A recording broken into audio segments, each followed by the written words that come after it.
Hello my dear friends, welcome back to the channel. आइए हम देखते हैं जेपीएससी का मेंस का paper 3 that is social science, history and geography. तो ये जो 2024 में जो परीक्षा संपन्न हुई है मेंस की, उसको हम देखते हैं कि क्या क्या क्वेश्चन पूछा गया है। 2024 मेंस की परीक्षा है। ठीक है दोस्तों, ये पेपर 3 है। यहाँ पे इंस्ट्रक्शंस आप देख सकते हैं कि the answer of question number 1 is compulsory having 2 marks for each objective question.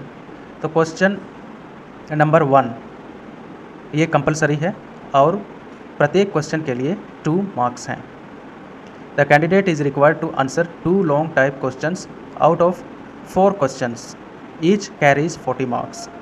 और हिस्ट्री में आपको सिर्फ 4 में से 2 क्वेश्चन ही करने हैं जो 40-40 नंबर के हैं। ठीक है, तो क्वेश्चन नंबर 1 इसके अंदर 10 क्वेश्चंस हैं और प्रत्येक क्वेश्चन 2 मार्क्स का है। पहला क्वेश्चन है, ये ऑब्जेक्टिव टाइप क्वेश्चन है। पहला क्वेश्चन है, बैरीगाजा आइडेंटिफाइड एज भृगु कच्छा the outstanding port in ancient India is situated at the estuary of which river। तो ये भृगु कच्छा, ये पोर्ट जो है एंसेंट इंडिया में हुआ करता था, ये किस नदी के estuary पे है। estuary मतलब मुहाना पे है। इसका सही आंसर होगा नर्मदा। तो option C is the correct answer. अगला क्वेश्चन है, Which of the following Harappan city is known for its impressive and unique water harvesting and management system। तो हड़प्पन साइट जिसे unique water harvesting and management system के लिए जाना जाता है, वो साइट कौन सा है। इसका सही आंसर है धौलावीरा, जो गुजरात में है, और ये option number B is the correct answer. अगला क्वेश्चन है, व्हाट वाज सौंधर। सौंधर क्या है। तो ये लोन टू पीजेंट्स है। पीजेंट्स को दिया जाने वाला लोन को सौंधर कहा जाता था। मुगल्स के समय ये सौंधर कहा जाता था। अगला क्वेश्चन है, Shivaji surged his income by levying a contribution amount on the neighbouring Mughal territories. This amount is known as. क्या जाना जाता है, किस नाम से जाना जाता है। शिवाजी मुगल टेरिटरीज़ में एक कंट्रीब्यूशन अमाउंट लिया करता था शिवाजी के एम्पायर में। ठीक है, तो मुगल टेरिटरीज से कंट्रीब्यूशन अमाउंट लिया जाता था शिवाजी के द्वारा। उस कंट्रीब्यूशन अमाउंट को किस नाम से जाना जाता था। तो इसका सही आंसर है चौथ, that is option B is the correct answer. अगला क्वेश्चन है, the Hindu widows remarriage act was enacted in which year. तो Hindu widows remarriage act को किस ईयर इनैक्ट किया गया था। तो इसका सही आंसर होगा 1856। अगला क्वेश्चन था, who was the viceroy of India at the beginning of quit India movement in 1942। 1942 में क्विट इंडिया मूवमेंट के समय, मतलब इसकी शुरुआत में इंडिया के वायसराय कौन थे। तो इसका सही आंसर हो जाएगा Linlithgow, Lord Linlithgow. Option A is the correct answer. अगला क्वेश्चन था, which of the following publications is not associated with Mahatma Gandhi. Mahatma Gandhi से कौन सा पब्लिकेशन एसोसिएटेड नहीं है। तो इसका सही आंसर होगा केसरी, जो आप जानते हैं कि तिलक ने केसरी की शुरुआत की थी, मतलब तिलक का पब्लिकेशन था ये।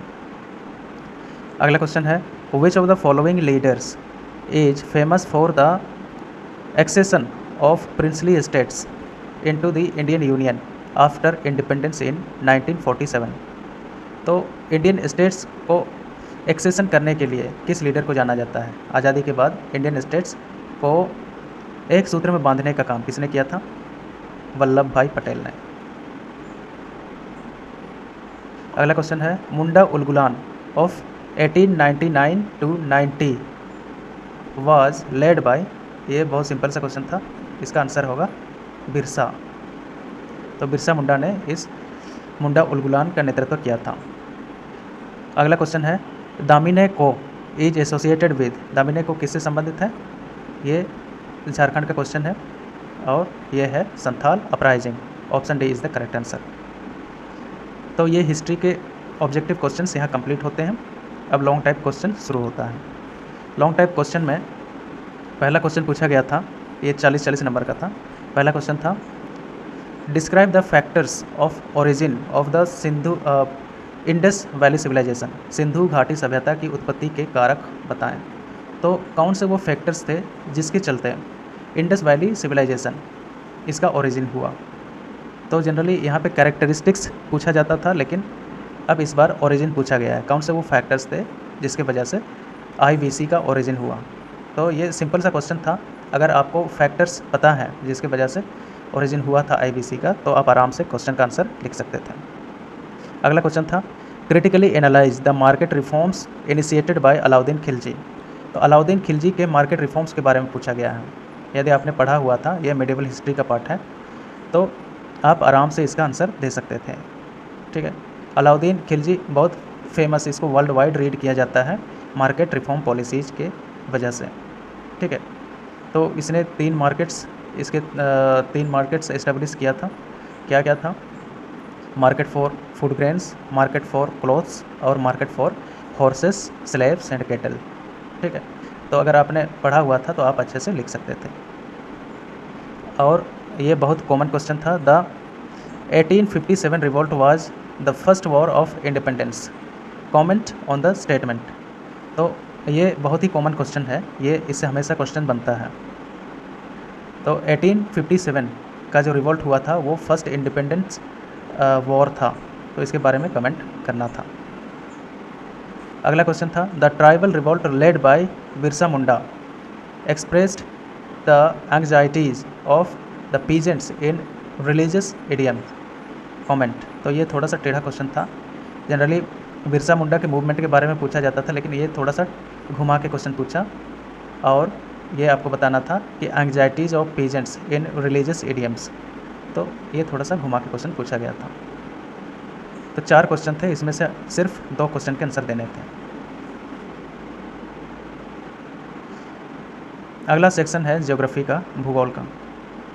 इसमें भी क्वेश्चन नंबर 1 ये कंपलसरी था और प्रत्येक क्वेश्चन का 2 मार्क्स था ऑब्जेक्टिव क्वेश्चन में, यानी 10 क्वेश्चंस थे और इसमें 2 मार्क्स प्रत्येक क्वेश्चन का था।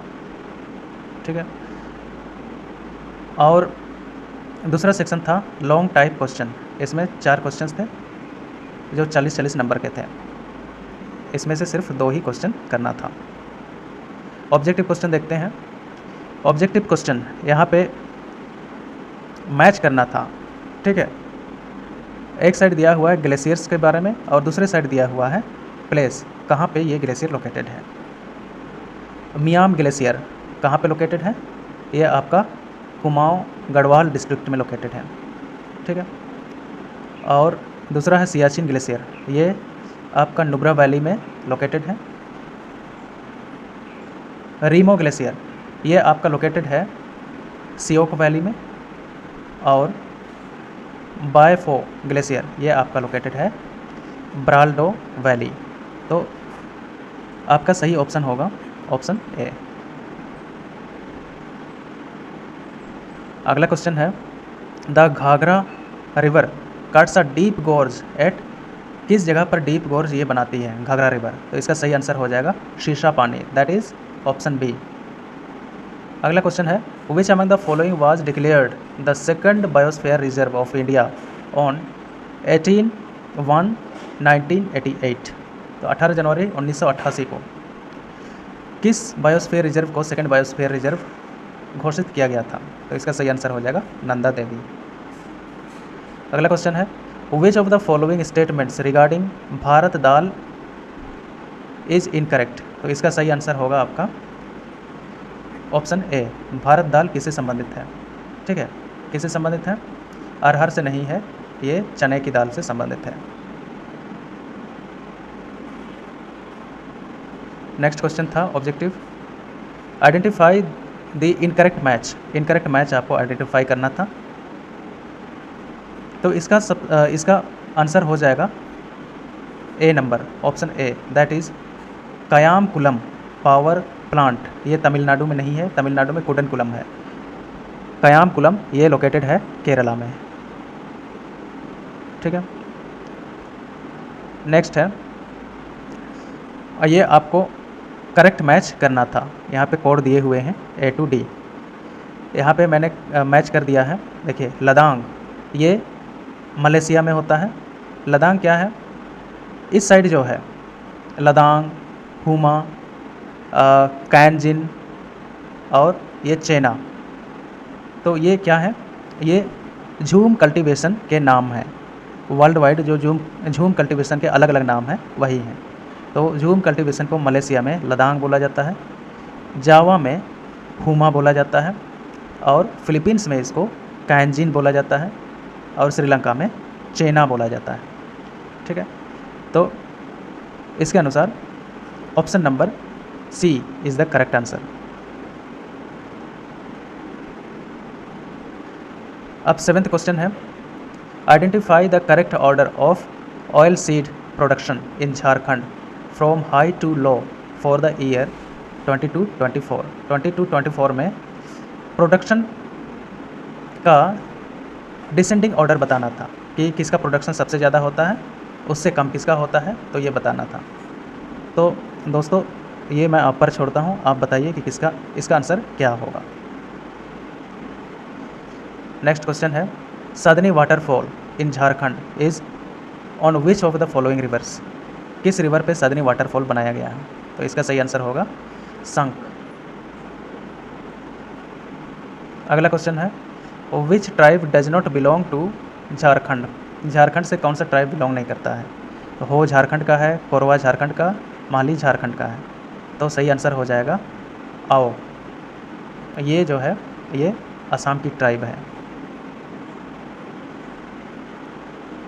Jharkhand is the largest producer of which variety of silk in India, तो ये बहुत फेमस है, तसर सिल्क सही आंसर होगा।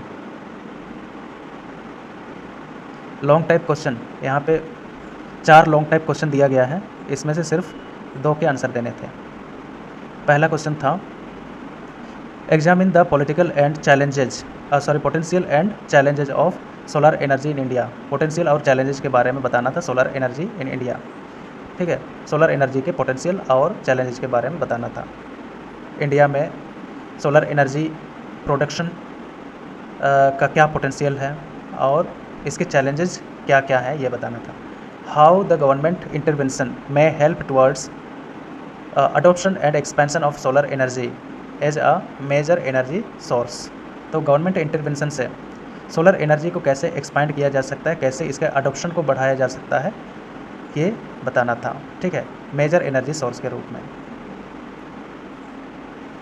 तो ये काफ़ी कॉमन क्वेश्चन था, सोलर एनर्जी का प्रोडक्शन इंडिया में कैसे किया जा सकता है और कितना पोटेंशियल है इसका, मतलब कितनी संभावनाएं हैं। अगला क्वेश्चन है, discuss the characteristics and special distribution of different types of vegetation in India. तो डिफरेंट टाइप्स ऑफ वेजिटेशन के बारे में बताना था, इंडिया में कौन कौन से अब वेजिटेशन के फॉर्म मिलते हैं वो बताना था, और उसके कैरेक्टरिस्टिक्स बताने थे, और कहाँ कहाँ मिलता है ये बताना था। ठीक है, अगला क्वेश्चन है, differentiate between tropical and temperate cyclone. Tropical और टेम्परेट साइक्लोन के बीच क्या अंतर है ये बताना था। और लास्ट क्वेश्चन था, identify the regions affected by land degradation and soil erosion in Jharkhand. ये झारखंड से क्वेश्चन पूछा गया था। Discuss the major causes of erosion in the state. और मेजर कॉजेज ऑफ इरोजन क्या क्या थे। ठीक है, मतलब कौन सा वो रीजन है जो सॉइल इरोजन और सॉइल डिग्रेडेशन, लैंड डिग्रेडेशन से अफेक्टेड हैं झारखंड के, और इनका कारण क्या है, कौन कौन से कारण हैं जो झारखंड में सॉइल इरोजन को इफ़ेक्ट करते हैं, तो ये बताना था। ठीक है, तो ये 4 क्वेश्चन थे जिसमें से 2 ही क्वेश्चंस कैंडिडेट को करने थे, और प्रत्येक क्वेश्चन 40 मार्क्स का था। Thank you for watching.